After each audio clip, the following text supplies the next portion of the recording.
Hey everybody, my name is Marcus, and in this video I'll show you a simple way how you can bulk edit variants. So let's start.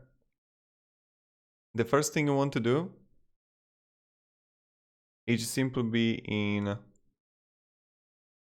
your product, and now you want to click on variants, select all here, and open bulk editor, right? And here you can simply edit everything like together, right? You can add the fields here if you want to, and you can charge taxes if you want to.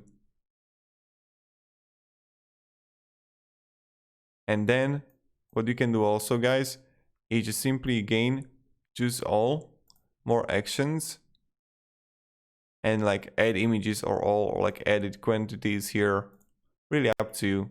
And this is pretty much how we could do it. So this is how you can bulk edit variants in Shopify. Thank you very much and have a great day and goodbye. See you.